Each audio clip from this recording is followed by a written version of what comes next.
Bonsoir à tous, vous écoutez comme toujours De Tout et de Rien, votre émission favorite du moment, du moins en espérant, on est toujours dans la saison 2 et je suis aujourd'hui avec Elia et Nicolas. Comment est-ce que vous allez tous les deux? Ça va bien. Ça va, super. Ouais, la forme, c'est bien, c'est le printemps, ça y est, on est le 23/03 2021. Alors pour ce premier épisode printanier, qu'est-ce que vous nous avez prévu? Alors moi, je vais vous parler de chats aujourd'hui. Ouais, de chat, cool. Et moi, je vais vous parler d'une série de Netflix. Une série de Netflix. Ok, très Exactement. bien. Moi, j'aurais peut-être qu'un petit truc pour faire encore une fois la pause entre vos deux chroniques. Et avant de parler de chat, parce que j'ai ouï dire que tu avais beaucoup de choses à nous dire dessus, Nicolas, je vous propose Peut-être. qu'on parle plutôt de la série Netflix dont tu souhaites nous parler, Elia. Oui, très bien. Moi, je vais vous parler de Hollywood et de pourquoi c'est une série importante. Donc, comme je vous disais, c'était une série Netflix qui est Ouais. sortie en mai 2020, qui a été créée par Ryan Murphy, qui a fait notamment American Horror Story, Glee et The Politician. Vous en avez vu un des trois? Non. Non. C'est bien Désolé. dommage. Bah, bon, pour le coup, Bon, je les au connais passage, par contre les trois, mais je les ai jamais vus. Pareil ouais. de nom, mais pas plus. Bah, je vous conseille au passage The Politician qui est très cool aussi. Ouais. Donc, Hollywood, c'est une série feel good qui redonne foi en l'humanité et qui, je trouve, est un très bon remède contre le burn-out militant au passage. C'est l'histoire d'une petite poignée de personnages qui veulent percer dans le Hollywood d'après-guerre des années 50, où tout du coup est rêve et paillettes et tout semble possible. S'ils ne sont pas déjà au courant, ils vont vite comprendre que les réalités du métier sont rudes et que la route du succès est plutôt un fleuve profond rempli de crocodiles. Mais ils ont chacun un rêve de devenir scénariste, acteur, réalisateur, et surtout une lutte pour laquelle ils sont prêts à tout. Du coup, ils vont rencontrer des vieux de la vieille du métier, plus ou moins fréquentables, qui portent chacun plus ou moins de regrets et qui feront entrave ou qui ouvriront des portes à nos rêveurs combattants. C'est une série qui m'a pas trop attirée au début et pourtant elle m'a très vite convaincue. En fait, elle est très surprenante et ça tout le long de la saison. C'est assez étonnant parce elle te fait monter toujours plus haut sans jamais redescendre. D'ailleurs, je pensais que c'était un peu la recette parfaite pour une histoire ratée. Mais que nenni. D'ailleurs, est-ce que vous savez comment ça s'écrit que nenni? Moi, j'aurais envie de dire que ça s'écrit Q-U-E Ouais, et pareil. plus loin N-E-2-N-I. Exactement pareil, ouais. Je l'écrirai comme ça. Eh bien, bien joué, vous êtes très fort. Moi, j'écrivais pas ça du tout comme ça. J'écrivais que plus loin N-E, plus loin N-I. Je trouvais ça Ah, sympa. ah Ah, c'est poétique. Mais pas du tout, ça m'a perturbée, j'ai vérifié. Et en effet, c'est comme vous dites, c'est ouais, après, on une n'a pas vieille de. expression. On a fait du latin. Enfin, moi, j'ai fait du latin, donc toi aussi, Ah Nico, bah peut-être. voilà aussi, ça triche. Yes. Eh oui. Mais tu sais, c'est comme autant pour moi, Oui. l'expression. On sait jamais Ah, comment l'écrire. la fameuse, Oh, la fameuse. les deux peuvent s'écrire soit l'un, soit l'autre. Ouais, c'est Ok. ça, Même selon s'il la paraît qu'à circonstance. l'origine, c'est au, plus loin, temps, comme le temps, et pour moi, Ouais. que j'avais Ouais. vérifié un jour. Enfin, bref. Ouais, Pardon. pareil, c'est un débat qui m'a souvent animée. Mais bon, bref, que nenni, c'est bien comme vous dites. Et voilà. Donc revenons à nos moutons. Ouais, je trouvais que ça partait d'un truc assez basique, qui s'annonçait, clinquant, mais voilà, qui nous préparait quand même à voir, des jeunes gens pleins d'illusions, prêts à se battre, les griffes acérées, pour éliminer leurs concurrents, pour arriver en haut de l'affiche. Et en fait, le générique, t'annonce tout de suite le contraire. On y voit, les protagonistes escalader tant bien que mal les grandes lettres du panneau d'Hollywood et tous, se tirer vers le haut, s'aider à monter, avec un peu l'idée de c'est ensemble qu'on y arrive ou pas du tout. Ils l'ont pas mis dans le premier épisode, je trouve qu'ils ont bien fait parce que quand tu arrives à la fin du premier épisode, tu sais, tu es un peu surpris, tu es là: «Ouais, OK, c'est cool, j'avais pas vu ça venir» et du coup, le deuxième commence quasiment par le générique et ça te relance dans cette surprise de: «Ouais, OK, c'est cool, où est-ce qu'il nous emmène?» trouvais que c'était bien joué de le mettre au deuxième épisode. Parce qu'il annonce la couleur et il tient vraiment ses promesses pour le coup. Aux premières allures, les personnages sont très stéréotypés. Et en fait, ces clichés de premier abord sont rapidement déconstruits. Et je prends par exemple, donc désolée, c'est un mini spoil si jamais. Mais bon, ça arrive assez rapidement, donc ça va. Mais on nous présente du coup Claire, actrice en devenir, la petite blondinette à l'air pet sec, la fille du grand patron, riche, à l'allure un peu pain bêche, mean girl, capricieuse et sans cervelle. Et en fait, pas du tout. Et très rapidement, on met le feu à ce cliché pour découvrir un personnage qu'on voit rarement, comme d'ailleurs la grande majeure partie des personnages dans cette série, qui est plutôt compassionné, raisonné, altruiste et surtout mature. Et en fait, ce que Hollywood fait plus que les autres, c'est vraiment cette maturité des personnages. Je trouve qu'aujourd'hui, c'est assez facile de mettre en scène des malentendus assez ridicules, des disputes un peu puériles et faciles qu'on voit dans bien 80% des séries aujourd'hui, je trouve. Et c'est vraiment surprenant et du coup bienvenu de voir 2 adultes qui communiquent enfin leurs émotions, leurs croyances, leurs besoins pour résoudre un conflit. C'est assez productif là-dedans. Et ouais, c'est vraiment des personnages qui, je trouve, font la part des choses, même quand ils se retrouvent dans des situations qui les blessent ou face auxquelles ils doivent faire un sacrifice, par exemple. C'est des personnages qui prennent sur eux, qui écoutent, qui sont pas dans le fait d'écraser les autres sous prétexte qu'ils ont été blessés ou quoi que ce soit. Et ouais, qui réagissent pas de manière égoïste et qui voient plus loin, qui voient plus grand, qui sont vraiment dans le truc de s'exprimer, de faire un pas pour éviter justement de cultiver les disputes et les dramas un peu faciles. Ce qui d'ailleurs nous sauve de beaucoup de dramas qui auraient été très faciles à faire et pas très pertinents. Et ça fait du bien. D'ailleurs, à chaque fois que tu crois que ça va partir sur une embrouille, tu es là: «Non, non, ça va partir sur une vieille embrouille, un vieux malentendu» et pas du tout. Ils te prennent de court et ils sont là: «Et non, on va faire mieux que ça» et c'est exactement ce qu'ils font tout le long de la saison.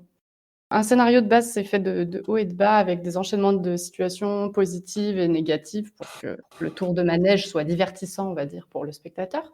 Et Hollywood contourne un peu cette règle, il se la réapproprie, il l'étoffe et il l'amène plus loin.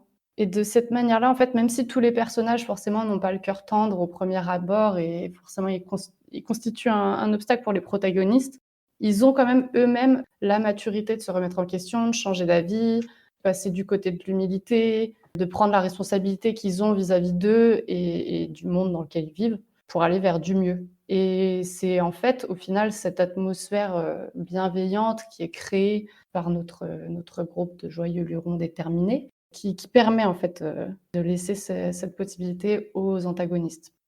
On pourrait d'ailleurs résumer ça symboliquement par la phrase si tout le monde était gentil, personne serait méchant.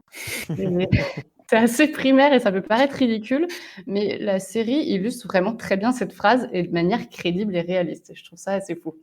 Et quand on fait les comptes, en fait, on réalise que, finalement, les antagonistes se trouvent pas tant dans les personnages, mais plutôt dans les valeurs archaïques perpétuées par la société, les vieilles mœurs, l'idée que la réussite est basée sur la compétition, la société entravée dans un refus d'évoluer.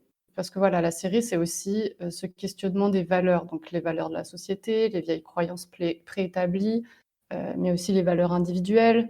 Parce que du coup, la difficulté du métier à Hollywood va mettre les personnages face à eux-mêmes et dans l'obligation de se poser la question de la limite de leurs propres valeurs. Jusqu'où est-ce qu'ils sont prêts à aller pour atteindre leurs rêves quelle est la meilleure finalité est-ce qu'il vaut mieux atteindre ses rêves ou être fidèle à ses propres valeurs et à soi-même?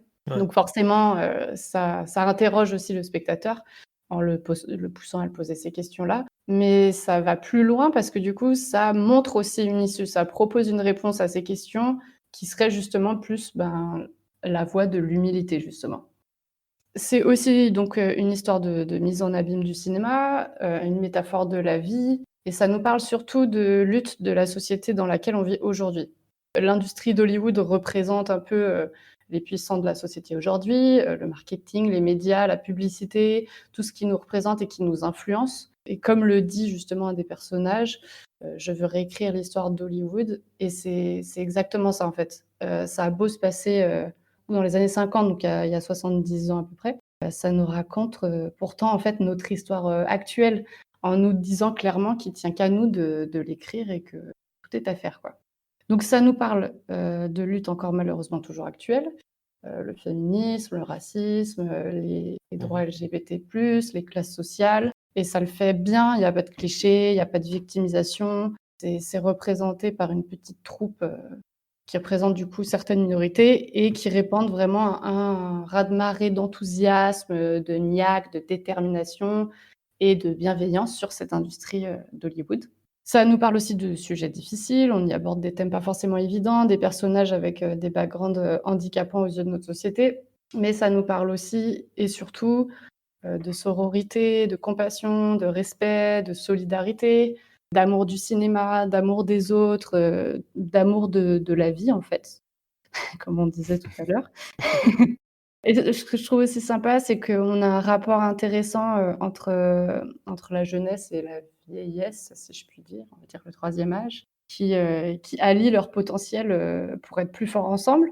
Et là aussi, je trouve on déconstruit cette opposition qu'on voit tous les jours dans la hiérarchie, on quitte un peu ce rapport de force pour un rapport d'entraide et d'unité. Et on a aussi un traitement intéressant du coup du troisième âge en montrant aussi leurs rêves, leurs histoires d'amour, leurs espoirs, leurs batailles. Ça, en fait, ça nous raconte que chacun a quelque chose à apporter et que laisser chacun apporter ce quelque chose ne peut que contribuer à une meilleure société, en fait. C'est un peu un gros fuck au négatif. C'est le pessimisme, la cupidité, la jalousie, le pouvoir, l'agressivité, l'humiliation, la discrimination, tout ça, en fait, c'est Hollywood fait un grand sourire à tout ça, ça répand toute sa bienveillance et ça débarrasse de manière très positive toutes ces vilaines choses. C'est pétillant, c'est dynamique, c'est lumineux, c'est coloré, c'est surprenant, ça claque, ça swing, c'est beau. Je trouve que c'est vraiment un hymne à tous les opprimés, à tous les rêveurs d'un monde meilleur. C'est très cool. Donc au final, qu'est-ce que nous dit cette série? Que pour y arriver, il faut se tendre la main et se serrer les coudes, comme le générique, et qu'ensemble, on peut tout changer, et ça pour le bonheur de tous et de tout le monde. Que ce qui compte dans la vie, c'est d'être soi-même, dans le respect de soi et de chacun, quoi qu'il arrive. C'est vraiment un message d'espoir, de compassion, ouais, de bienveillance et d'amour. C'est une sacrée mise en avant de l'humilité, vraiment pour un monde meilleur, pour un monde pour tous surtout. Et Ouais. ce que je trouve vraiment dingue, c'est qu'à aucun moment c'est niais ou naïf. Au contraire, ça reste toujours très adulte et réaliste. Et c'est ça qui est incroyable. Du coup, voilà, il y a encore beaucoup de choses à dire sur Hollywood, mais je ne veux pas trop vous spoiler, donc je vous Mais laisse vous découvrir par vous-même à ce niveau-là. Mais tout ça pour dire que je trouve que à l'heure actuelle, autant avec la pandémie que voilà, de base, on n'était pas dans des dispositions très très ouf en ce moment au ouais. niveau mondial.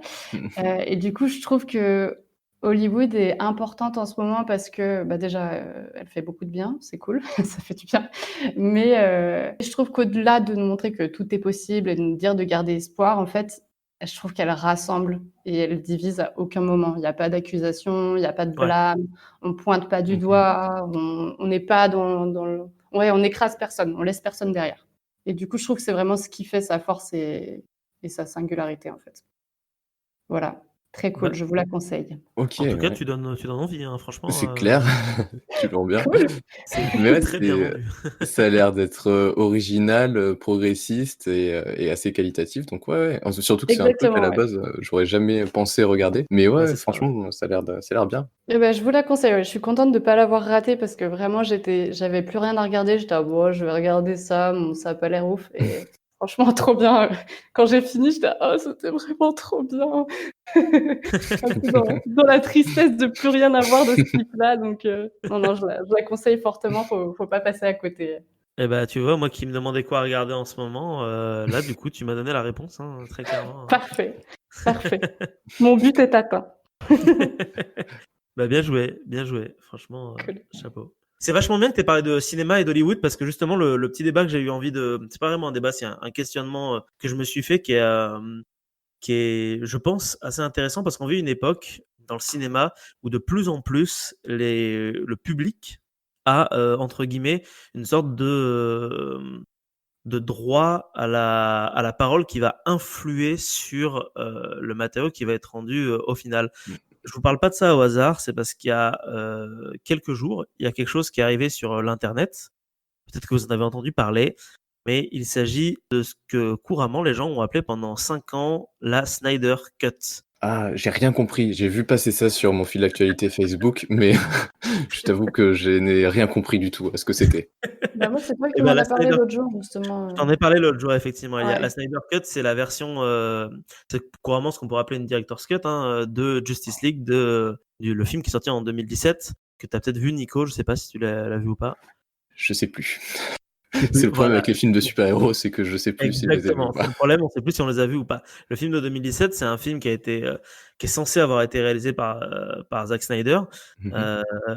et qui en fait a été re-shooté entièrement par la Warner et par un certain Joss Whedon, du coup, Mhm. que tu connais bien, du coup, Nicolas, puisqu'il a fait Tout à Buffy. fait. Voilà. Ma série Et préférée. il se trouve que du coup, en fait, depuis quand le rendu final a été fait, Zack Snyder a dit c'est pas mon film. Ah, Et à partir du moment où il a dit ça, petit à petit, il y a une sorte de communauté qui s'est créée autour d'un fantasme, l'idée que un jour Snyder puisse rendre le film qu'il avait envie de faire, ce qui petit à petit a pris ok. le nom de Snyder Cut. Et l'année dernière, la Warner a craqué. Et lui a filé du budget pour qu'il puisse monter son film comme il le voulait, avec des nouveaux effets visuels, etc. Puis carrément lui dire vas-y, fais des reshoots en faisant revenir Ben Affleck, Tutti Quanti, Gal Ah ouais. Gadot, tout ça. Et en fait, est-ce que tout ça aurait été possible sans l'arrivée sans le soutien entre guillemets des Mhm. internautes? Je ne sais pas, mais le fait est que son film a fini par sortir. Et il n'y a pas si longtemps que ça, il y a 1 an, est sorti le film Sonic, euh, que je n'ai pas Oui. vu. Mais même chose, quand la Ah bande-annonce de oui. Sonic est sortie, C'est la vrai, les toute gens, ils étaient première, fous, oui. les gens ont pété un câble parce que le visuel était, entre guillemets, «dégueulasse». Alors moi, j'aime pas Sonic, je m'en fous. C'est Mais c'est clair. vrai que le visuel était pseudo-réaliste, un peu chelou. Et donc les gens ont gueulé et du coup, le film a été retardé et ils ont refait les effets visuels pour que ça corresponde à l'attente des spectateurs. Et du Mhm. coup, la question que je me pose, moi, c'est: est-ce que c'est bien ou non, finalement, qu'il y ait de plus en plus une sorte d'ingérence des spectateurs pour faire changer les choses? Un peu comme les gens qui vont prendre une pétition pour faire en Ouais. sorte que la saison 8 de Game of Thrones soit retournée, ou, Ouais. ou une pétition pour dire que les épisodes 7, 8 et 9 seront pas canon dans l'univers Star Wars. Comme si à chaque fois que les choses leur plaisaient pas, il fallait le changer pour que ça leur plaise. Alors des fois, ça donne des choses bien, comme Justice League, qui est clairement 100 fois mieux Mhm. que la version de 2017. Mais est-ce qu'on va pas petit à petit aller vers une sorte de dérive où au final les studios vont se plier aux ordres entre guillemets d'un public qui ne saura Ouais. pas vraiment si ce qu'il demande est faisable ou bien ou non en fait. Donc c'est une petite question que j'avais, est-ce que ça peut pas finalement partir en couille au final? Qu'est-ce Bah, que vous en grave pensez? parce que, en fait, le film, ça devient un produit marketing et du coup, c'est, les attentes du client qui passent avant. J'ai l'impression avec, ce genre de tendance. Ouais, et Bah, toi Elia? je trouve que, bah, c'est une bonne chose et forcément, il y a, son côté extrême qui vire sur ouais, en effet, ça peut devenir n'importe quoi. De mon point de vue, je pense qu'il y a un équilibre à trouver parce qu'au contraire, je trouve que c'est une bonne chose. Je pense à certaines séries qui ont été annulées et où, ben, généralement, la fin se terminait sur un gros cliffhanger et bah, c'est très, très nul pour les fans et que du coup, ils ont relancé. Je pense à Jericho, c'est une vieille série, des années 2000, je sais pas si vous l'avez vue? Non, j'en Non. ai entendu parler, mais jamais vu. Ils avaient fait une saison. À l'époque, j'avais trouvé ça très cool. J'avais re-regardé il y a quelques années. C'est absolument horrible parce que la réal a vraiment vieilli. Mais, mais à l'époque, c'était cool. L'idée de base était très sympa. Ouais. Et ça se terminait justement sur un méga cliffhanger. Et ils avaient dit, ouais, il n'y a pas assez d'audience, donc on ne renouvelle pas pour une saison 2. Et en fait, les fans étaient devenus fous et ils avaient envoyé, bah, c'était pour la blague, parce qu'en fait, le dernier épisode se terminait sur la réplique du héros où en gros, c'était un truc en mode: «Est-ce que vous allez vous rendre ou pas?» Et genre lui, il disait: «Bah non, c'est mort, on se rendra pas» et en fait, en anglais, c'est nuts, donc des cacahuètes, en gros. Mmh. Et du coup, en fait, les fans ont envoyé des caisses et des caisses de cacahuètes à la prod Trop et bien. du coup, ils ont dit: «OK, on va relancer» et à l'époque, du coup, ils avaient dit: «Bah, on va lancer pour une moitié de saison, on va faire 7 épisodes qui ont une fin ouverte et si, l'audience redémarre, ben, on continuera et si elle redémarre pas, au moins, il y aura une fin pour les fans» et Ouais. j'avais trouvé OK. très cool, en fait, qu'ils aient fait ça parce que, justement, pour les séries, Je trouve ça aussi intéressant d'avoir aussi l'avis du public dans le sens où Mm. c'est aussi eux qui font vivre ça. Donc, les planter quand ça se ferme et t'as jamais la suite, t'as jamais la fin, ni même des idées de OK, on avait peut-être l'idée qu'il se serait passé ça justement pour que t'aies un truc à mâchouiller, tu vois. Ouais, Je au trouve moins ça quelque chose. triste en fait et je trouve que ouais, c'est pas cool. Et du coup, j'aime bien l'idée que justement, il y a des moments où on puisse faire changer les choses. Après, c'est sûr que ouais, faut pas que ça devienne dans le truc de on n'est pas content, vous devez faire Mm. exactement comme ce que nous on veut parce que c'est pas le but. Mais il y a un truc à jouer dans le sens où Ouais, ça clairement, reste c'est une ça. collaboration en fait entre guillemets. Si ça peut permettre de développer une série, la créativité des auteurs, etc., ça peut être bien. Ouais. Moi, je suis un peu comme vous, je le vois plutôt de manière positive parce que justement, j'ai l'impression que quand le public va donner son point de vue, en tout cas certains publics, ça va permettre justement, à l'inverse, peut-être de sortir du schéma marketé parce que les prods ont tellement une idée de ce que veut le Mm. public. Je veux dire, au hasard, parce que j'ai commencé en parlant de super-héros, Marvel, c'est un produit qui est marketé, c'est toujours plus ou moins la même chose. On aime ou on n'aime pas. Moi, j'aime bien aller les regarder, mais je sais que c'est toujours la même chose. Et justement, comme les gens sont persuadés la production est persuadée que les gens veulent ça, ils vont faire ça. C'est justement ce qu'a fait Warner avec Justice League, c'est quand ils ont vu le produit de Snyder, ils se sont dit, ok, les gens veulent du Marvel, donc ils veulent pas Ok. ça. Donc ils ont tout rechangé. Ils ont appelé le mec qui a fait Avengers, et il a fait un Avengers Leader Price, qui a eu un succès suffisant pour être remboursé, je pense, au box-office, mais du coup, pas suffisant, parce que tout le monde a pris ça pour de la merde, c'est parce que c'était plus ou moins de la merde. Et justement, grâce à l'intervention des internautes, la vraie version a pu arriver. Alors après, c'est le monde merveilleux des bisounours, hein, mais dans les faits, c'est aussi parce que la Warner a lancé HBO Max cette année et qu'ils avaient surtout besoin d'un énorme produit pour faire venir Ah, les gens sur la plateforme. C'était l'occasion de se dire, OK, on fait plaisir aux gens et en même temps, on récupère quand même de la tunasse derrière. Parce que les toujours gens du marketing. toujours. Ouais. Mais je pense que ça peut être une bonne chose, mais il ne faut pas non plus que ça parte complètement en couille, quoi. C'est-à-dire, voilà. Alors, tu as évoqué une certaine pétition pour la dernière trilogie Star Wars. Je Oui. vais directement Vraiment, ajouter mon nom. je crois que ça a tourné, mais en vrai, quand on parle de Star Wars, il me semble que de plus en plus, tu as des rumeurs qui disent que ça va être décanonisé, mais entre guillemets, subtilement, je mets des guillemets, via la fameuse entourloupe scénaristique du voyage dans le temps. Ok, ok. Voilà. Parce que Trop bizarre. ça, faut avoir vu Rebels, faut tout avoir vu, et en fait, Oh. tu te rends compte que pendant même la prod du 7, du 8 et du 9, Dave Filoni avait déjà commencé donc le producteur de Rebels, Mandalorian, tout ça, avait déjà commencé à mettre des grains pour potentiellement essayer de faire en sorte d'annuler. Potentiellement tout gâché, quoi. pour Mais tout c'est des virer, malades, hein, ces gens. mais je trouve ça du coup intelligent parce qu'il avait raison au final, parce que c'est quand même une trilogie assez merdique qu'on a eue. Donc voilà, après là, on verra ce que dira l'avenir. Mais c'est vrai que j'ai tendance à pas aimer que les gens justement veuillent supprimer. Tu vois, Ouais. c'est souvent c'est le cas par exemple des X-Men où à chaque fois ou même des Spider-Man, à chaque fois les gens disent c'est nul, et du coup la production fait d'accord, on a compris que c'était nul, du coup on va, au lieu de faire la suite, on va changer et re-rebooter encore une énième fois. Et Ouais, t'as c'est ça, envie de dire putain, mais juste finissez votre truc, c'est allez au clair. bout, et au Une sorte pire de 2 ans après compromis rebootez, bizarre. Ouais. mais faites pas des compromis chelous comme ils font à chaque fois, et ça a plus tendance à m'énerver qu'autre chose. Mais bon, enfin bref, ça c'est un point de vue, c'est un peu fou. Plein de choses, je pense, comme ça qui vont arriver de plus en plus, et je suis curieux de voir ça, voir ce C'est que ça intéressant, donne. ouais. C'est assez Bah, intéressant. c'est intéressant. C'est vrai que je trouve les prods ont aussi beaucoup à y gagner dans le sens où justement tu parlais de Sonic et si il l'avait sorti de la première façon qu'il l'avait fait, il se serait pris un tollé monstrueux et Ouais, on, clairement. on en aurait parlé en mal, tu vois. Et ce qui est dommage parce que il y a un sacré boulot qui est sûrement fait derrière des films comme ça et ils ont tout à y gagner dans le but que déjà c'est un truc pour faire plaisir aux fans.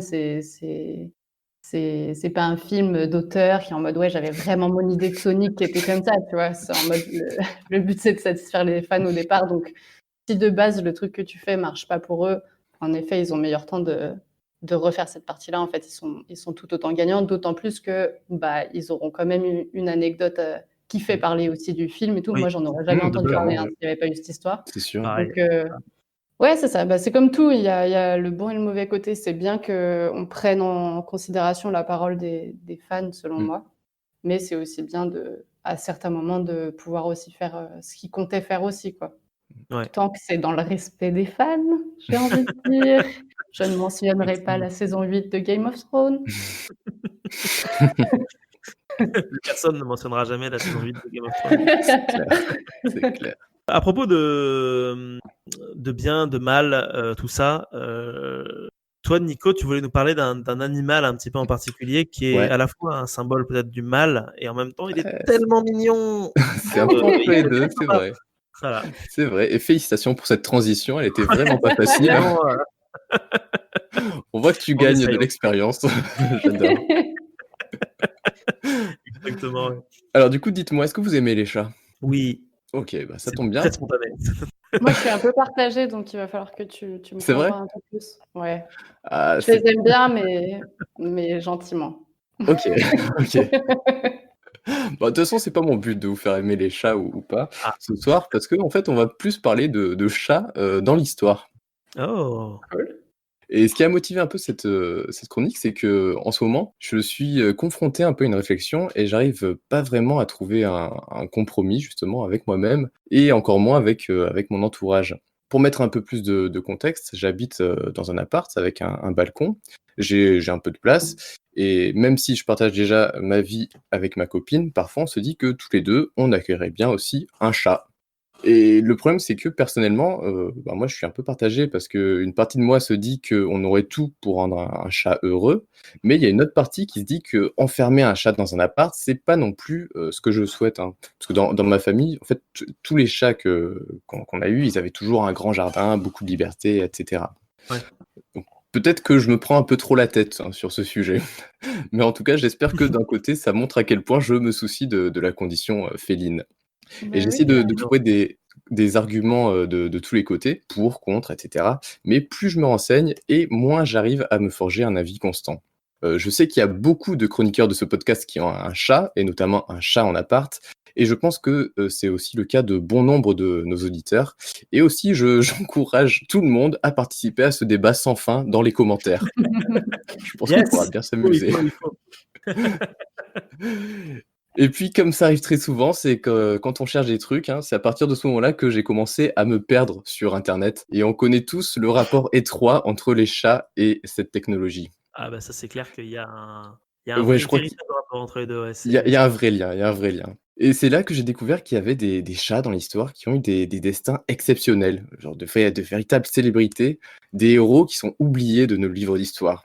Et bien sûr, j'exagère, hein, parce que les chats, on peut pas vraiment compter sur eux dans les situations les plus critiques, ouais. mais il y a quand même eu des chats qui se distinguent et des anecdotes qui sont assez originales. Et du coup, il en fallait pas plus pour que j'eue envie de faire cette chronique d'aujourd'hui. Donc ce que je vous propose, c'est vous mettez en pause. Si vous avez un chat, vous allez le chercher, vous mettez le son sur les haut-parleurs pour qu'il puisse entendre. Et aujourd'hui, on va parler ensemble de quelques chats qui ont marqué l'histoire. Peut-être que ça peut en motiver certains. Donc pour commencer, on va revenir aux origines du lien si fort qui unit l'humain et le chat. Et on va partir du commencement, c'est-à-dire sa domestication. En fait, il existe un très bon article que j'ai consulté sur le journal du CNRS qui parle de ça. On y apprend que les chats domestiques, ils descendent pas du chat sauvage européen, mais que leur ancêtre, il est originaire du Proche-Orient, où sa domestication remonte à 10 000 avant notre ère à peu près. Et du coup, c'est fortement corrélé avec la maîtrise de l'agriculture qui arrive à ce moment-là. Et c'est probablement d'un bénéfice commun, naturel pour l'humain et pour le chat que vient cette domestication.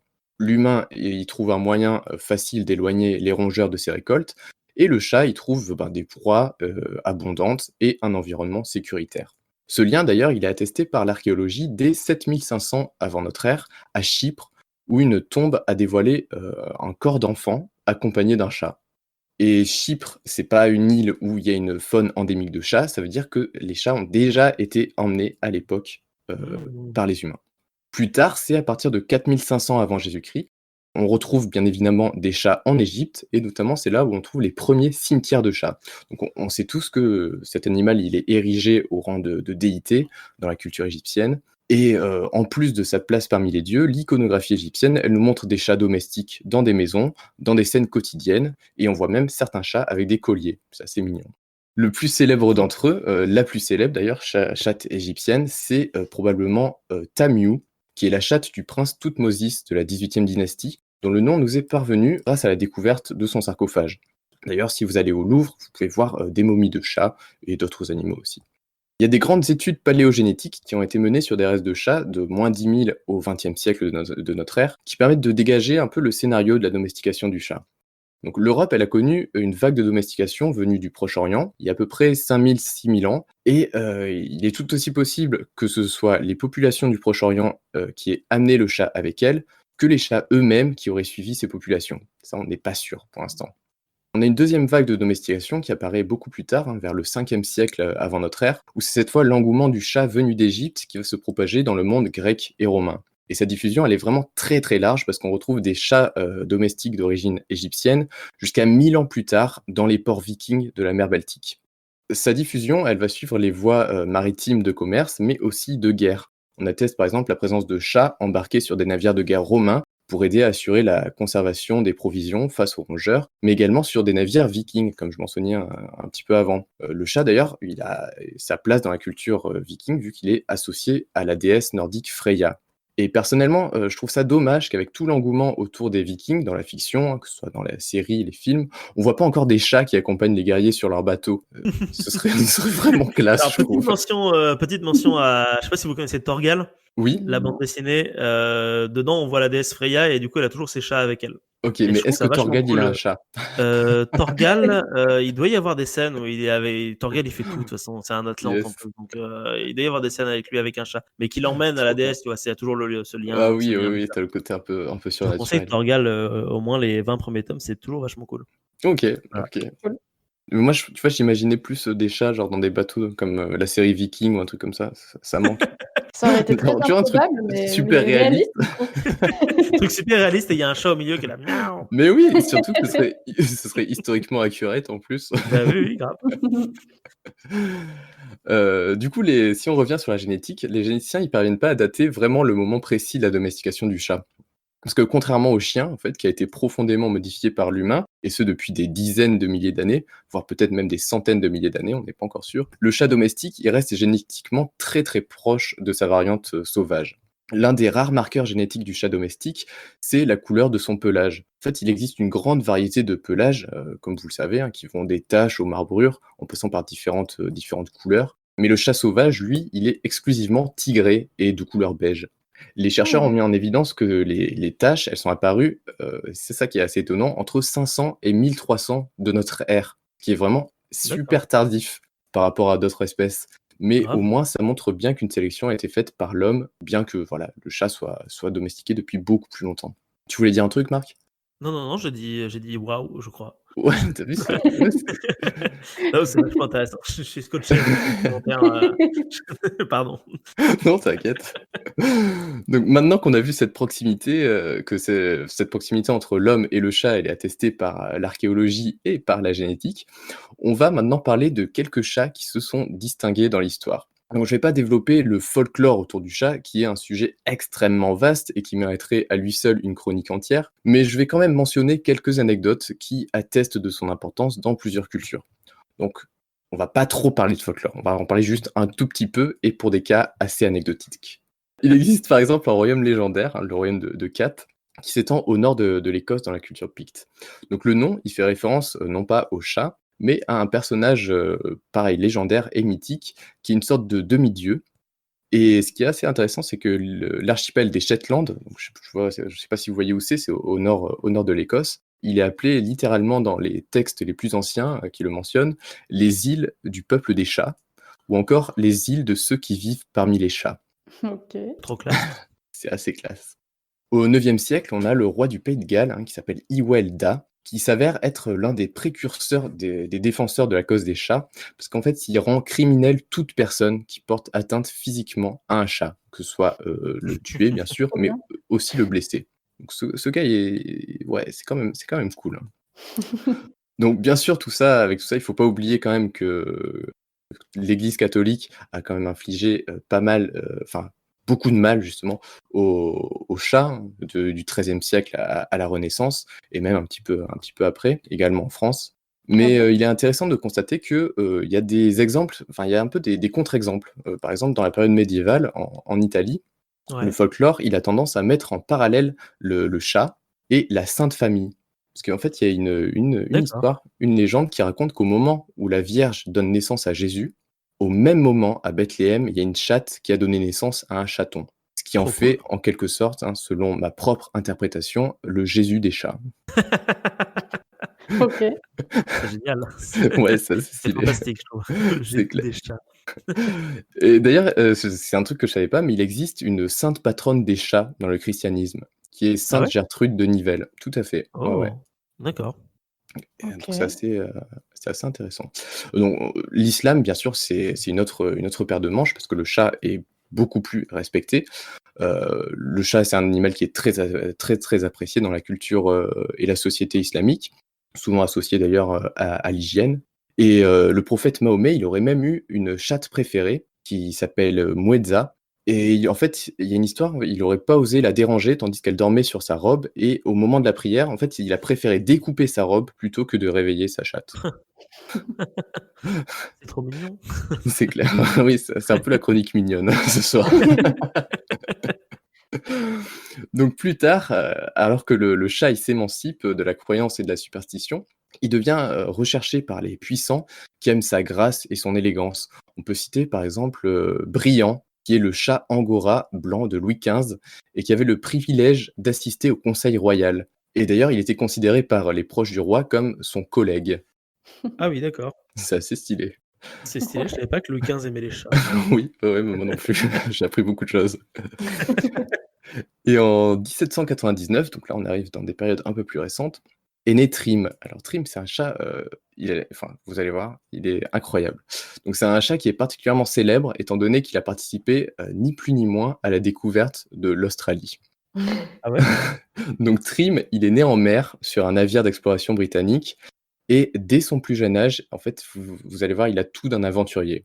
Encore chaton, à un moment, il tombe à la mer et en fait, il parvient à nager et à s'agripper au cordage du bateau pour remonter à bord. Il est trop fort. On peut Cet voir une série incident, sur ce chat. ouais, c'est clair, bah, il est incroyable. Cet incident, en fait, et ça a complètement marqué l'équipage et surtout, le capitaine qui a constaté ce fort instinct de survie et cette intelligence chez ce chaton. Et le capitaine de ce bateau, c'est Matthew Flinders, qui est un explorateur et navigateur, réputé. Trim, il devient alors son compagnon et ensemble, en fait, ils vont découvrir l'Australie, dont ils feront le tour complet en navire. Ils vont même survivre à un naufrage et ils seront aussi emprisonnés tous les 2 par les Français sur l'île Maurice en 1804, dans la même cellule. Mmh. C'est gentil de pas les avoir séparés. C'est clair. Malheureusement, c'est là que Trim finit par disparaître et Flinders soupçonne qu'un esclave l'ait emmené pour le manger. Donc c'est un peu, Ah, ça se finit un petit peu mal. Il existe Oh. beaucoup de statues, commémoratives de Trim en Australie. D'ailleurs, si vous voulez aller jeter un œil, vous tapez, Trim Cat, Australia. Vous verrez que, c'est quand même un chat qui est assez célèbre et il y a des livres apparemment aussi sur lui. Je suis assez curieux, parce que son histoire a l'air d'être assez folle. Autre anecdote, en 1855, pendant la guerre de Crimée, qui oppose la Russie à une alliance constituée de l'Empire ottoman, la France et l'Angleterre, pour contrer un peu l'expansionnisme russe, la ville de Sébastopol, elle est prise par les Alliés à la suite d'un long siège de presque un an. Les troupes, elles sont fatiguées, mal ravitaillées, elles entrent dans une ville qui est complètement ravagée par les combats.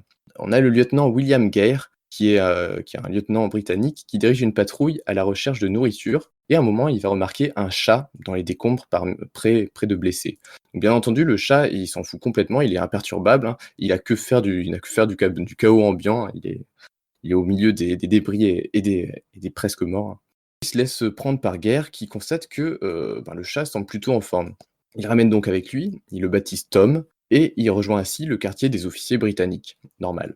Contrairement aux humains, Tom il semble manger régulièrement à sa faim, et les officiers se rendent rapidement compte que si Tom trouve des souris, c'est qu'il doit y avoir des caches de provisions russes dans le coin. Et c'est comme ça qu'en le suivant, en fait, ils vont finir par découvrir une réserve entière d'approvisionnement qui avait été ensevelie sous les décombres. Et du coup, ils ont réussi à sauver tous les militaires français et britanniques qui étaient en train de mourir de la famine. ça c'est Euh, ouf. Tom les a amenés de la même manière dans d'autres caches à travers Sébastopol. Et du coup, à la fin de la guerre, le lieutenant Guerre, il a ramené Tom avec lui, chez lui. Trop bien. C'est trop Dans bien. son C'est clair. appartement. Trop bien. Peut-être.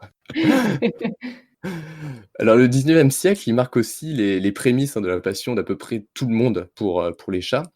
J'avais parlé dans une story Instagram d'un peintre américano-autrichien qui s'appelle, Karl Kahler, qui est connu pour peindre des chats justement à la fin du 19e siècle et dans son tableau le plus célèbre, il a immortalisé les 42 chats de Kate Birdsall, Johnson, qui est la femme d'un millionnaire de San Francisco en 1891. Le tableau, il est assez impressionnant. La composition, en fait, elle s'articule autour de Sultan, qui a un magnifique chat angora d'origine parisienne. Et la toile, elle est montrée lors de l'exposition universelle de 1893. Le public, il adore tellement que l'artiste, en fait, il va faire des chats jusqu'à la fin de ses jours et il va réaliser plusieurs copies et reproductions. Trop bien. Trop bien, regarde. On arrive au début du XXe siècle où on a un chat britannique qui va devenir une célébrité. Ce chat, il s'appelle Mike. Donc Mike, il est né en 1908. Il est le chat du gardien des antiquités égyptiennes du British Museum et il va l'assister dans cette tâche jusqu'en 1929. Donc déjà, vous voyez qu'il a quand même vécu assez longtemps. Pour un chat, il a vécu 21 ans. Et ce qui le rend célèbre, c'est son comportement qui va être notamment mentionné dans la presse de l'époque, qui a écrit à son sujet qu'il est probablement le chat le plus connu du XXe siècle. Et en fait, tout ça, c'est parce qu'il semble prendre son rôle très, très au sérieux. Par exemple, il n'hésite pas à chasser et à mettre en fuite les chiens errants qui sont aux alentours du musée, et il scrute attentivement chaque visiteur qui rentre visiter les collections égyptiennes. Donc Mike, c'est un chat très caractériel, il aime vraiment pas les chiens, et il aime pas non plus ceux qui cherchent à le caresser comme un simple chat d'apparat. Non, Mike, en fait, c'est un vrai bonhomme. Il se permet d'être approché et nourri que par, et je cite la presse de l'époque, ceux qui le traitent comme un homme ou comme un frère. Ah, putain, Donc d'accord, ok. donc ouais, c'est un chat un peu badass, hein. C'est ce genre de chat, quoi. C'est ça. Donc les chats qui gardent les musées, c'est pas un fait nouveau, hein, bizarrement, puisque dès le XVIIIe siècle, il y a des chats qui sont engagés par l'impératrice Élisabeth Ier de Russie pour protéger le musée de l'Ermitage. Elle y fait venir les 30 meilleurs chats du pays. Alors, je sais pas trop comment ils ont été choisis, ni sur quels critères, ni comment d'ailleurs on devient le meilleur chat de Russie. Mais en tout cas, ils sont organisés en un service de garde et ils obtiennent le titre de garde de la sécurité des galeries d'art. Donc, après le passage de Napoléon, de la révolution bolchevique, la Seconde Guerre mondiale, les chats, ils sont toujours là. Ils sont au nombre de 70, je crois, aujourd'hui. Et ils disposent de cuisine qui leur est propre. Ils ont chacun leur régime alimentaire. Et ils ont même un hôpital qui leur est réservé dans Ah ouais, l'Ermitage. d'accord. Ok. Il est d'ailleurs apparemment possible d'adopter un chat de l'Ermitage, étant donné qu'ils commencent à être trop nombreux depuis les années 2010. Tu m'étonnes. Ouais, tu m'étonnes. Et apparemment, c'est un peu un honneur, tu vois, d'avoir un chat de l'Ermitage chez soi quand t'es russe. Au XXe siècle, c'est la Seconde Guerre mondiale qui va faire rentrer de nombreux chats dans l'histoire. Avec l'exaltation de l'héroïsme chez les Alliés, les chats traditionnellement embarqués dans les navires vont devenir, à l'image des hommes, des héros de guerre. Leurs exploits, ils vont être relatés dans la presse, ils vont être pris en photo, ils vont marquer à jamais l'imaginaire. Il existe autant d'anecdotes que de chats et presque autant de chats que de navires. J'ai trouvé des sites qui recensaient énormément d'histoires. Donc je vais pas du tout être exhaustif, mais je vais mentionner que quelques cas. On a aussi, par exemple, donc aussi c'est un chat qui est embarqué à bord d'un paquebot britannique. Et en 1940, son navire, il va percuter une mine et il va couler au large de la Nouvelle-Zélande. Aussi, il est sauvé par l'équipage, hein, et qui le met dans un canot de sauvetage. Sauf que le chat, en fait, il saute et il retourne dans son bateau qui est en train de couler. Enfin, l'équipage est assez bien embêté et ils font circuler un peu le portrait robot de Aussi. Et quelques jours plus tard, il y a des habitants d'une bourgade proche qui auraient vu justement ce chat qui correspondrait à cette description, qui serait arrivé sur la plage avec des débris de bois flottants. Ils auraient essayé de l'aider, mais malheureusement, le chat se serait échappé. Ensuite, on va Oh, avoir... vache. Oui, il y a des histoires qui sont folles. C'est des histoires folles, quoi. C'est dingue. C'est clair. Ensuite, on a Blackie. Donc Blackie, c'est un chat qui a survécu à un naufrage. Blackie, il servait à bord du HMS Prince of Wales, qui est un gros navire coulé par les Japonais. Il est récupéré par les survivants, qui le ramènent à Singapour, sans trop de problèmes, mais malheureusement, il s'échappe à Singapour et on perd sa trace. Blackie, il est surtout connu parce que, en fait, il a été pris en photo avec Churchill, qui était en train de faire une visite d'inspection sur le navire. Et en fait, Blackie, il a débarqué et tout le monde s'est mis à se détendre et à caresser le chat. Donc on peut voir une photo de Churchill caressant Blackie. Cool. On a aussi Camouflage, qui lui est un chat américain. Camouflage, il servait dans un navire de débarquement et il avait pris l'habitude pour s'amuser de chasser les balles ennemies lorsqu'elles s'écrasaient sur le pont du navire. Donc Ah, dans d'accord. la catégorie des chats badass, je crois Quoi? qu'avec Mike, il est dans le top camouflage. Ouais, c'est clair. Putain, la vache. Ouais, Jouer avec les balles des ennemis, c'est donc vous y incroyable. penserez quand vos chats ils ont peur de l'aspirateur, vous leur parlerez de Il met en eux une camouflage. force insoupçonnée. C'est clair. Convoy, c'est un autre chat britannique qui est assez connu. Convoy, il sert à bord du croiseur HMS Hermione, et il est nommé ainsi parce qu'il participe à l'escorte de convoi, le bateau, hein, pas le chat, enfin si, du coup les deux, à travers l'Atlantique. Convoy dispose à bord de son bateau d'un petit hamac sur lequel il dort. Vous pouvez voir des photos du chat dans son hamac en ligne, c'est vraiment très très mignon. Malheureusement, Convoy, il va être tué avec d'autres marins lors du torpillage de l'Hermione par un sous-marin allemand. Mais bon, il reste des photos de ce petit chat dans son petit hamac. Oh. Non. Donc le chat de navire le plus connu pendant la guerre, c'est sans doute Sam. D'ailleurs, il est surnommé Sam l'insubmersible, puisqu'il a survécu à pas moins de Classe. 3 naufrages. Ah ouais. Et c'est Vache. aussi, à ma connaissance, le seul chat qui est passé du camp allemand au camp allié. Ah. Donc, il commença sa carrière à bord du Bismarck, donc le plus gros et le plus puissant cuirassé allemand. Ce navire, en fait, c'est une cible prioritaire pour les Alliés, et il finit par être coulé en 1941 à la suite d'une grosse bataille navale. Il y a seulement une centaine d'hommes qui survivent et un chat qui est retrouvé dans les débris flottants par le destroyer anglais, le HMS Cossack. Son nom d'origine, il n'est pas connu au chat, et les membres d'équipage décident de l'appeler Oscar. Donc Oscar, il sert à bord du Cossack, qui est à son tour torpillé par un sous-marin allemand au large de Gibraltar. L'équipage et Oscar sont sauvés par un autre navire, et c'est là que Oscar il change de nom. Il devient Sam, surtout parce qu'il commence à être assez connu, et du coup il gagne son surnom de Sam l'insubmersible. Il est transféré à bord du porte-avions HMS Ark Royal, qui est ironiquement en partie responsable du naufrage du Bismarck, mais le porte-avions reçoit à son tour des torpilles de sous-marins allemands et finit par couler. Encore une fois, l'équipage et le chat parviennent à s'enfuir, et c'est là que la carrière militaire de Sam prend fin, et il prend une retraite bien méritée dans les bureaux du gouverneur de Gibraltar, puis en Irlande du Nord, à Belfast. En Donc, fait, cette il a trop histoire, la poisse, ce chat. oui, Tu vas l'avoir sur ton mais bateau parce en que même tu vas temps, avoir un naufrage. c'est ça, oui, mais en même temps, il a de la chance, c'est un peu des deux. Ouais, Ouais, c'est ça. c'est C'est. Donc cette histoire, elle Il a, a eu une putain de vie, quoi. C'est ouf. le problème de cette histoire, c'est que il y a certains points où on pense que il y a une part de légende qui s'est rajoutée. Peut-être Ah ouais. que ça, c'était deux chats différents. En fait, on sait pas trop de toutes ces histoires. Enfin, de cette histoire C'est des justement. on-dit un peu parfois. L'histoire de Sam, c'est la moins sûre. Les autres, elles sont Ouais. elles sont plus référencées. Plus de soupçons. Mais l'histoire de Sam, c'est à la fois paradoxalement une des plus exceptionnelles, mais une des moins sûres aussi.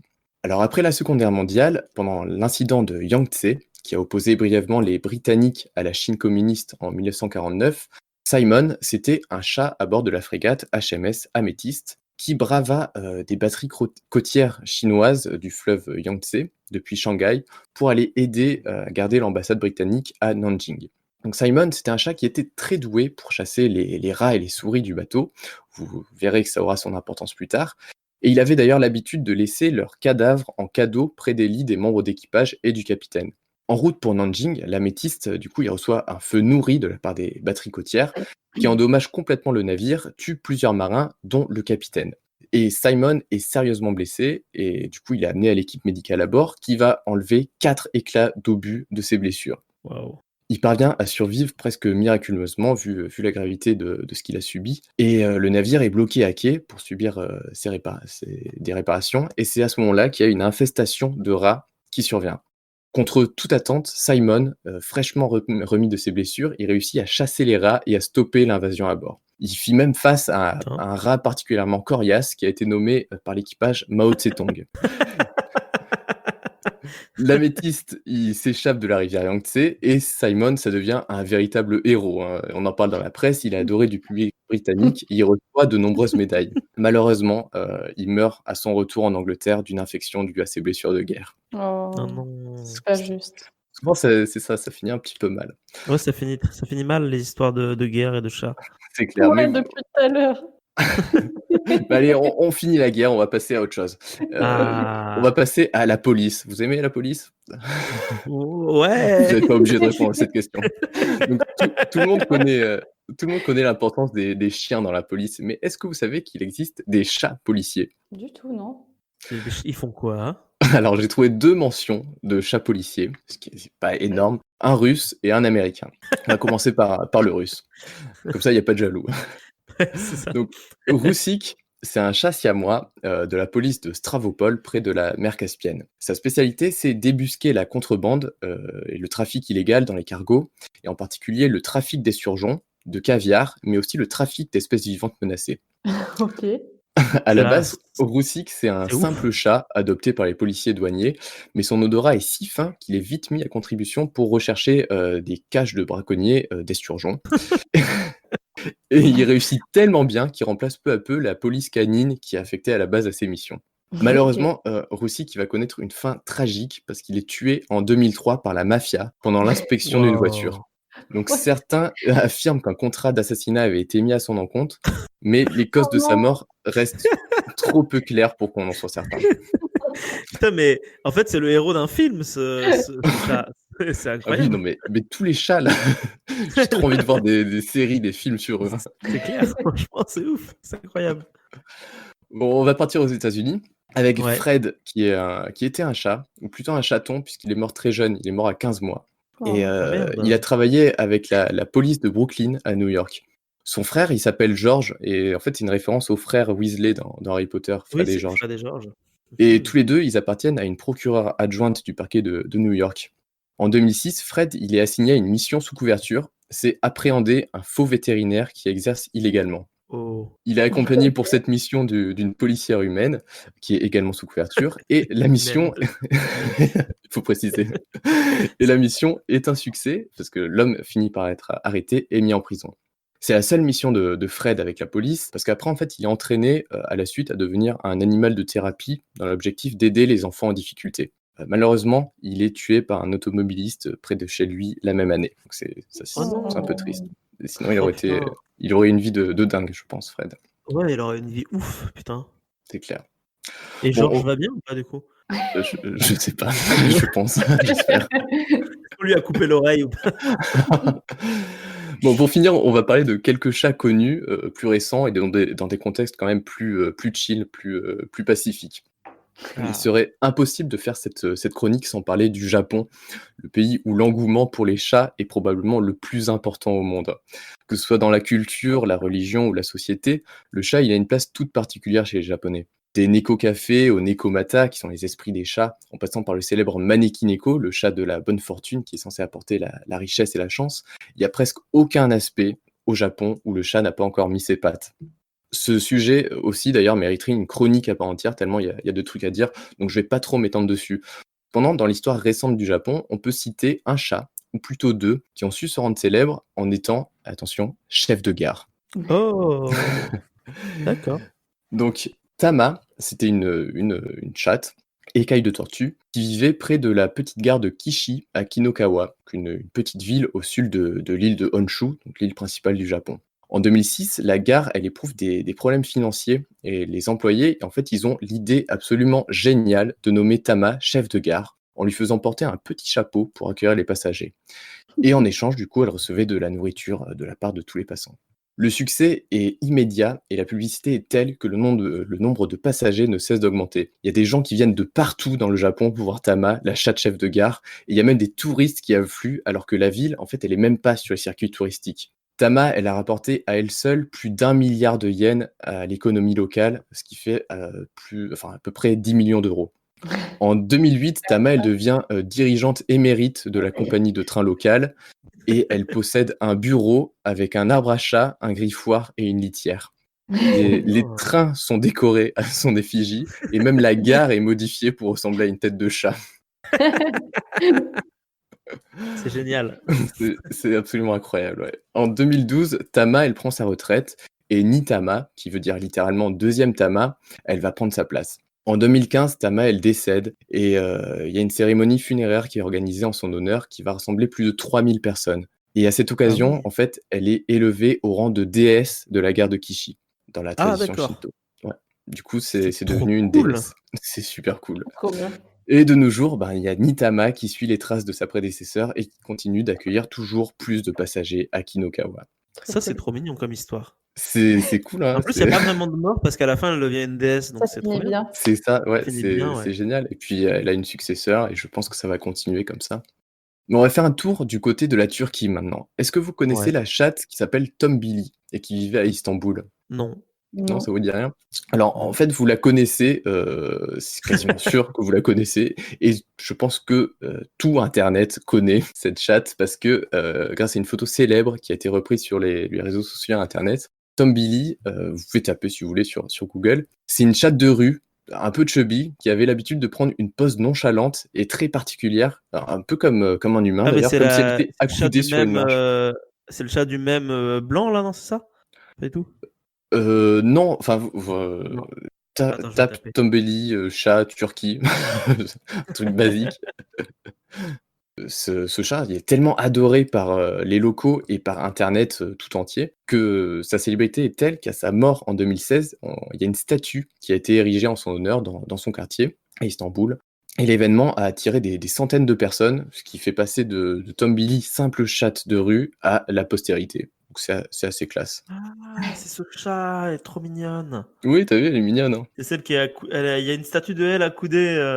C'est ça. En C'est fait, c'est trop à beau. sa Et là, mort, il y il a y une a même des statue photos qui a de été chats qui érigée. regardent le chat, la statue de chat accoudée. C'est trop bien, c'est une mise en abîme. Et enfin, nous allons terminer en musique avec, Nora, qui est une chatte célèbre d'internet qui est connue pour jouer du piano. Son maître et sa maîtresse, c'est un couple d'artistes et de musiciens qui l'ont encouragée à aller sur le piano, très tôt, dès son plus jeune âge. Et ses premières créations, elles apparaissent sur YouTube en 2007.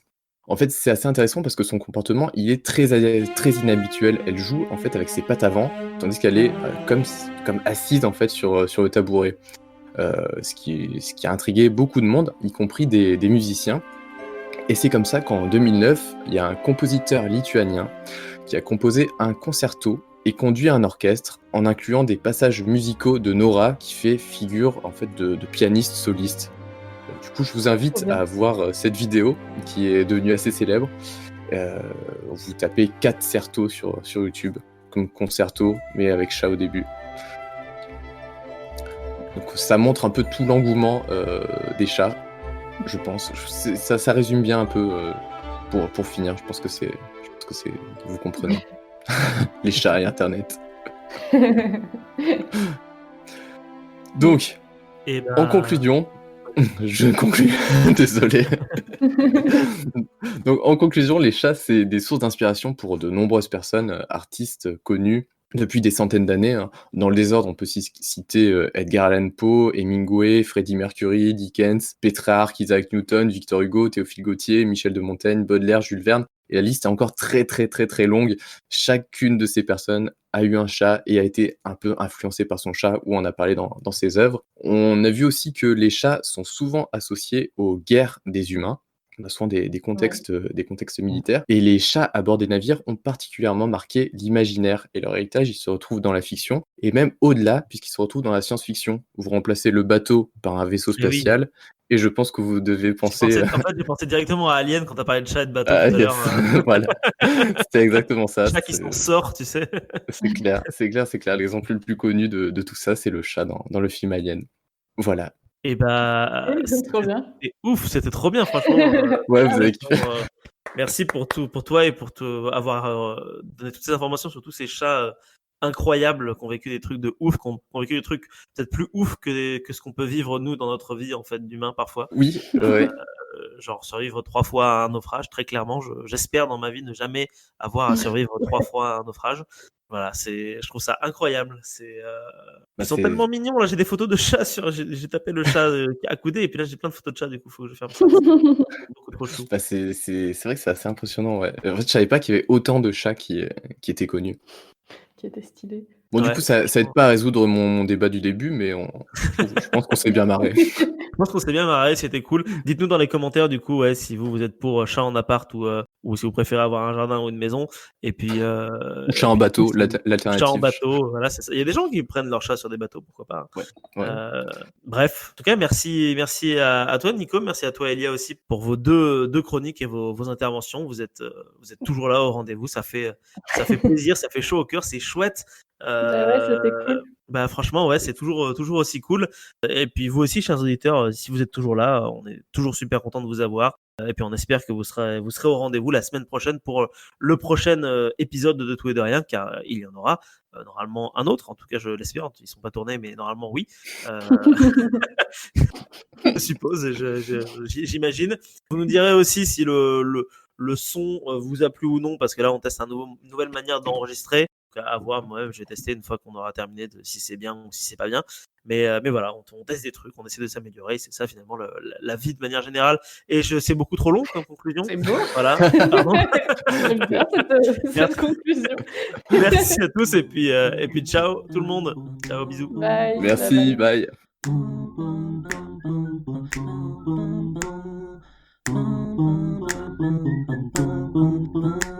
Lancer l'enregistrement. Yes, la même. Ça a l'air d'être Ouais, moi bon. aussi. Ouais, ça le marche pas. baba se voit. Là. Ah oui, Attends, est-ce là, que... vous m'entendez bien? Oui, On t'entend très on bien. t'entend super bien. Alors, attendez 2 secondes. On t'entend super bien. Bonjour. C'est marrant parce que ça a l'air de tapisser le son. J'ai l'impression qu'on va tous avoir le même son. Je ne comprends pas comment c'est possible. C'est bizarre. Mais au vu du graphique que j'ai, OK. je pense que c'est la manière dont mon PC C'est bon. enregistre la réception du son. Pap. Ok. Ouais, c'est bon. Ouais. Tu t'enregistres à part aussi ou pas, Marc? Moi non, Par sécurité, non. je m'enregistre pas à part. Au pire, ce sera ma propre galère si je dois rajouter des. Ah bon, incroyable. Oh là là. Tu vas le refaire tout seul. Tu vois, Énorme. Grand moment chez soi. Je tente le coup. Je préfère avoir vos chroniques de fête. Ouais. Moi, vu que j'ai pas vraiment de chroniques, on s'en fout un peu. Mais... Et ben alors, c'est parti. Je vais mettre juste une oreillette. Une oreillette, putain, trop classe. Ouais, parce que en fait, ça me perturbe trop de m'entendre dans les Le domaines mec est des oreilles. relié à la régie et tout, tu sais.